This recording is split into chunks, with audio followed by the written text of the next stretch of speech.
Well, good morning, good morning. It's 8:28. Oh, look at this. The guy already knows. He knows his cue. Come on up here. Come on. Come on, Dad, boy. Dad, boy. We're 2 minutes away from Coffee with Casper. And Casper came up to say hi to everybody. Casper's 11 months old now. Hiya, Linda. Good morning, good morning. Let me know you can hear me. Everybody doing good? Nice to see you this morning. Where are you from? Checking in. Cameron is watching from Arizona. All right. Good morning, good morning. Candace is watching from the desert, Palm Springs. All right. Nice to see you all this morning. It's almost 8:30. Casper's in on the game here. We got all these wonderful little things happening around. Nice to see you this morning. Reginald's watching from Arizona. Hollywood is checking in. Woodland Hills is checking in. All right. Good morning from North Carolina. We're nice to see you this morning. Good morning, good morning. Bring them on camera. They're on camera. The old guy's hard to get to move. He's 13 already mountain. Good morning from Las Vegas. We're good to see you all this morning. Hi, hi, hi. It's Coffee with Casper. Spread the word. Share it around. Let's see what we can touch on. Welcome from Idaho. All right. The great states are checking in. All right. Here we go. Ooh, it's actually 1:30 seconds away, I think, according to atomic clocks.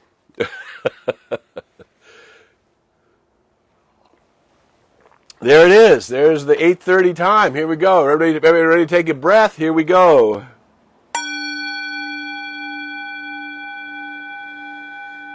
Let that breath come gently in. Let it flow up into your heart center.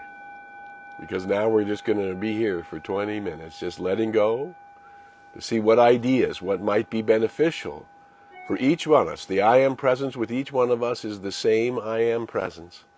Each unique for the one. Each unique for the one. Unique aspects of the garden of the one. I am that. And therefore, everybody in the garden needs the same thing. We need nourishment, we need love, we need ideas, we need inspiration, we need to breathe. Just keep breathing. Sophie Tucker, the old-time silent film actress, when she was asked the secret of her long life, she said, just keep breathing. Just keep breathing. So we're working on breathing. It's a very interesting time here in the United States, here in California. As you see, I'm still into my Hawaiian shirts because in California, Southern California, we're still quite warm. It's in the 90s again today, I think slipping down into the 80s later in this week. So we trust wherever you are, you're enjoying some fall weather and the change of colors. Here in SoCal, we get very subtle with those sort of things. A few trees lose the leaves, not too many. So looking at this deep breath, what do we really want to talk about today? Certainly we're aware that the President of the United States has been hospitalized, that this virus is having its way wherever the rules of the virus are not followed. The virus doesn't care about borders or countries or colors or ways of being. It simply is responding to its own nature, whatever that nature is. And hey, from Chicago, glad to see you this morning. So what is really happening, as we've talked about before, and we will continue to talk about because it's going to go on, as we mentioned last week. Everybody has some kind of quote-unquote psychic ability to sort of use their intuition and those other faculties of mind, subconscious awareness, to discern what's going on. And I think if you look in the world right now, as we've talked about before, my opinion doesn't make it anybody's law. My opinion is that we're going to be riding in a little bit of turbulence probably until we see the beginning of 2021. And since God loves 12s, what we know is that 12 months is from when we really started to take it seriously. Oh, look at all my friends checking in from the East Coast and from North Carolina And oh my goodness, nice to see you all. So many wonderful, wonderful light workers. Good to be with you. So what do we need to do in order to continue to advance our own lives, to advance our own well-being, and to advance the well-being of those around us, and to help the world wake up, to basically let our light shine? You know, what the old metaphor is, if you put a single candle in a room, it will provide light, and you will certainly, in a dark room, you will see a single candle. However, if there were a few million of us with a candle, that would be a lot more light. And of course, that's our goal here, is to help those who are already waking up. Here on Coffee with Casper, we're talking to souls who already know that there's one life. That life is everywhere present. It's equally distributed. It doesn't care whether you call it energy or God or intelligence, or it doesn't really care what you call it. It does respond to you because you are what it is, and I am what it is. And what we know is this unity of all life is the reality of not only of spiritual thought, but also the reality of science. Energy and matter are equal and interchangeable. Energy doesn't die, it simply changes form. So what we know is that we are part of a vast singular system, and everything in that system is interconnected. So whatever is happening in the system is happening for the benefit of the whole system. So as much as we know that there's been a tremendous need for compassion because of the virus, because people have gotten ill and family have been affected by loss, and so much jumbling in the world, in terms of our ability to move around the world. Right now here in the United States, there's a lot of countries where our visas are not being accepted. Our passports are not welcome in other countries right now. And that will all change, because the world all belongs to itself, and we belong to each other. And certainly my brothers and sisters in the United Kingdom and all throughout Northern Europe, who I had the opportunity to be with over time, and love all of that root. That's where my roots come from. Just love that rooted land, and it's hard to imagine that we're actually separated in that way, but this is temporal. So what is happening is a great call for liberty, a great call for justice, and a great call for renewal.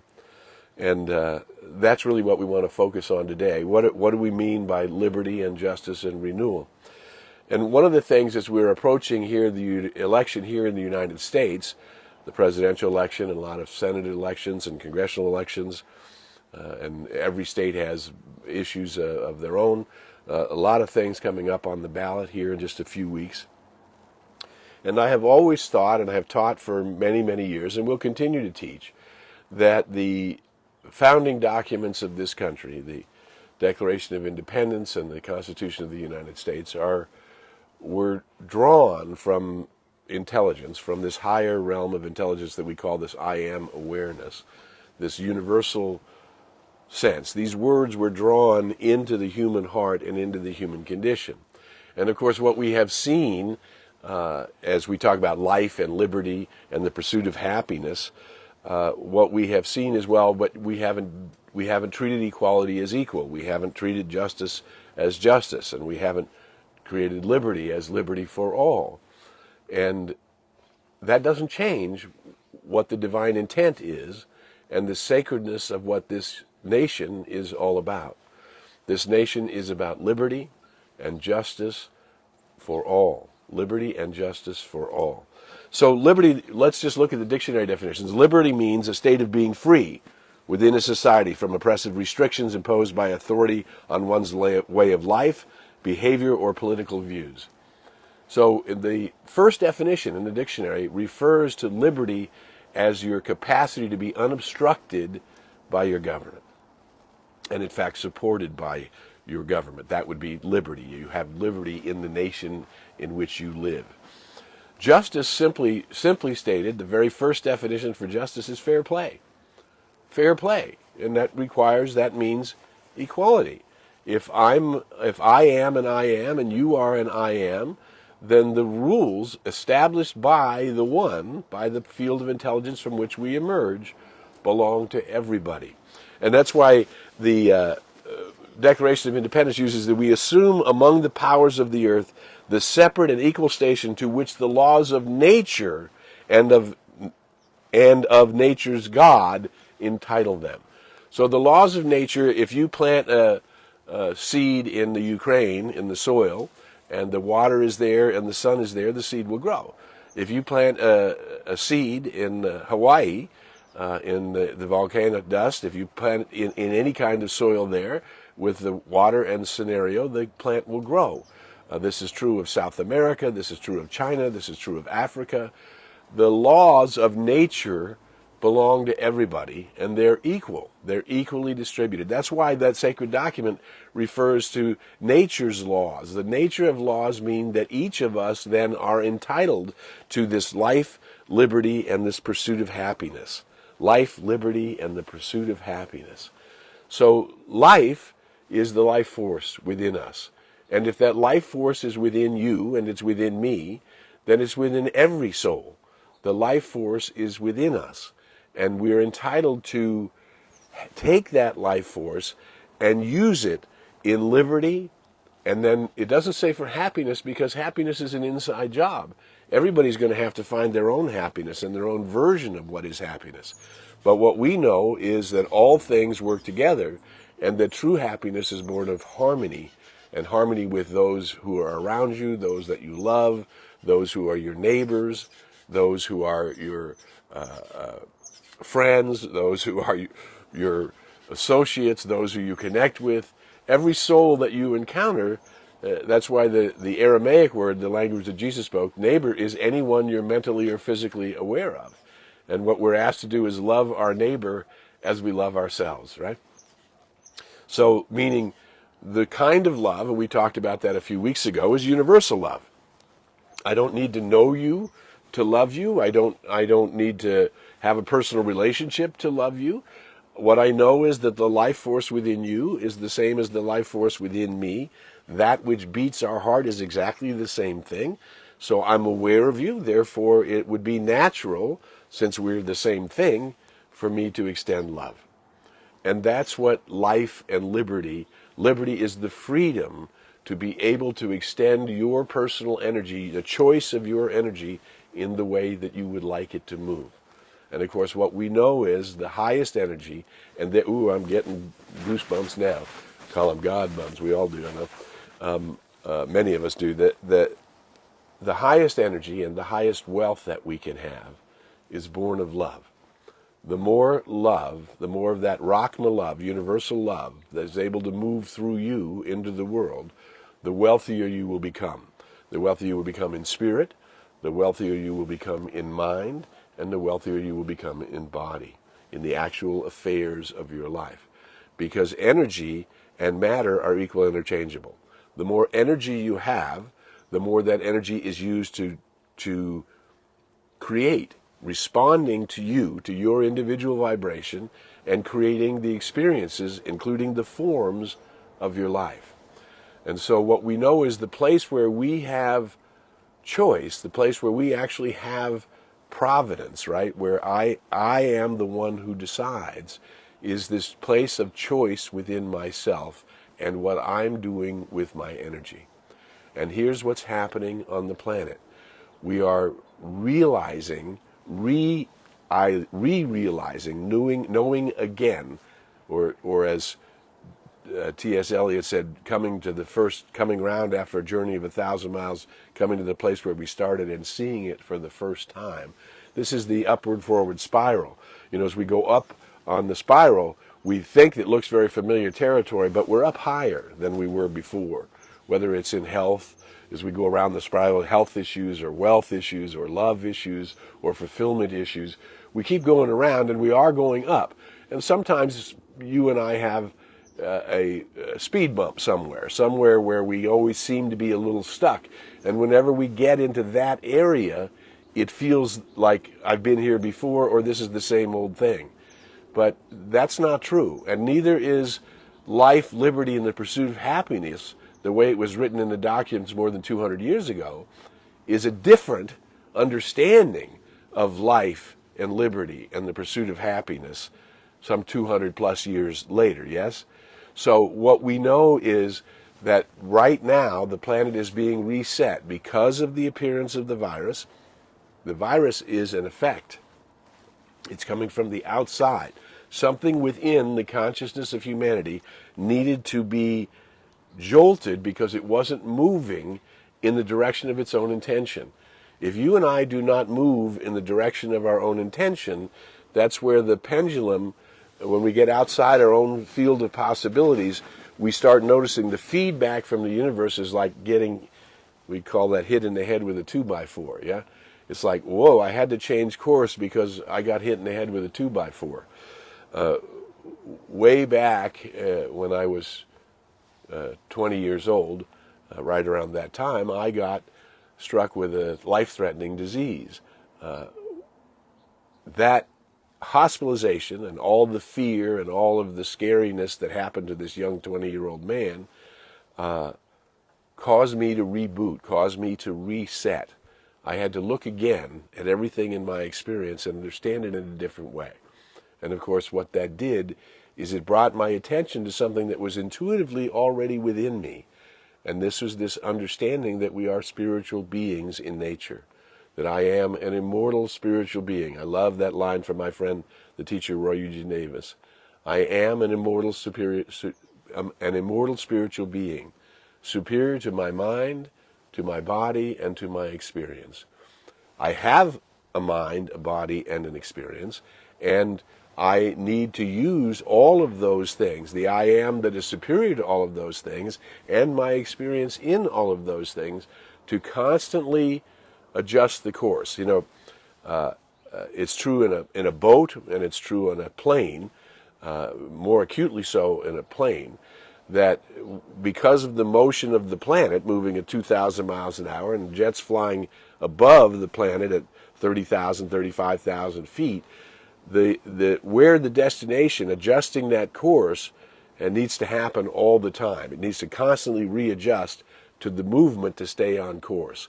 That's how it gets safely to its destination. Of course, that's how now happening with aviation equipment. But it was, prior to this, it had to be done by the pilot himself, him or herself, that had to be able to make sure they could get the plane to the destination. And that's what this feedback is in our lives. As we have found our way to be healthy in this virus, to find our way to move safely in the world, to find our way to have contact with those who we feel that we are safe with, and that we've now had those 2 weeks of structure so that we know that in certain smaller groups that we're going to be okay. These are all adjustments that we've made, just like a pilot or a sea captain would adjust to make sure that the currents, we're not taking them off their destination. And this is the same for us.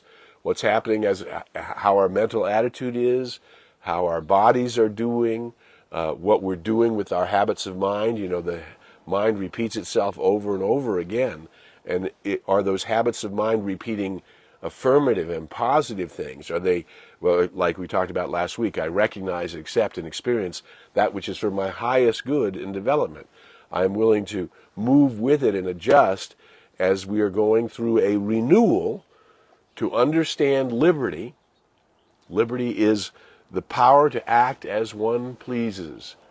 The power to act as one pleases, and to use liberty as a gift of freedom and not a license to impose on somebody else's liberty, right? So liberty is separate than license. It doesn't give you the right to impose on anybody else's liberty, because liberty is the power to act as one chooses. So we're coming up to understand that it's not just my liberty, it's liberty in the human condition. It's liberty that raises everybody else. That these words, these these centuries-old words came together for the first time as a divine idea in humanity. And 200 years later, we're in a reset. We're evolving higher to understand liberty and justice, meaning fair play for everybody. Fair play isn't for some. Fair play is for all. There was a great teacher who said, we must react to a way in life that is life-giving, that respects the entire human tribe, not just a selected few. We need to honor the entire human tribe. We need to honor then it gets bigger. We need to honor the life force on Earth, which is the human tribe, which is also the Earth itself as a living, breathing entity that supplies and nourishes us. And we now, as a humanity, need to realize we're talking about liberty for all. We're talking about justice for all. We're talking about inclusion for all. This is the new reset. And this is why, when we watch all of these polarities, on one side of the fence or the other, we must find a way to honor everybody, even if we don't agree with them. There's a way to find that which is the highest and best answer for all. I recognize and accept and experience that which is for my highest good and development. And that highest good for me is going to be in tune with the highest good for you when we start looking through the eyes of liberty and justice for all. So rather than feel, I was watching on the news the other day, the medical science people saying, well, we need to work with what we know so we can get to, and they're all describing it, everybody's beginning to describe it, till we can get to the new normal. What is the new normal on the other side of this virus? What's the new normal when we come through? Well, we know that we're already using technology in a much more advanced way before. We know that the need to get together as humans to socially interact is essential, and we need to be able to do that in a way that's healthy and life-giving for small crowds, and eventually when we return to large crowds again. The new normal is going to be revealing a renewal, a rebirth. It's almost like a phoenix rising from the ashes. We're going to come out of this with a new normal, with a new understanding of being interconnected, with a new understanding of compassion toward each other, with a new understanding of how to function in high spiritual love, which is not personal love, and certainly has nothing to do with romance or physical, sexual, or anything to do with that. Love is an energy, and we're going to start using that energy in the correct and right way, in a way that has liberty and justice and equality for all. So I know that there's people in the world who are attached to outcomes of specific things. But if we raise our vista a little higher and we start looking at these universal principles, that they're already existent in nature and now they can be existent in you and me. They're already existent in nature and now they can be existent in you and me. Let each of us put our attention on this renewal of liberty and justice for all. And let us not be distracted by the news and the appearances in the world. Let us be the ones who are calling forth this liberty and justice for all. Who you are is a light worker in the world. That's why you're here. That's why we're sharing in this weekly Coffee with Casper. That's why I'm asking you to share these messages everywhere you can, so that we can bring the healing energy of unconditional love and the light of the world that emanates from each of us and all of us into the world. Our time is up. Until we meet again, I invite you to go in the light, as the light, and with the light. May the long-time sun shine upon you. All love surround you, and the pure light within you guide you on your way. Namaste. Bye for now.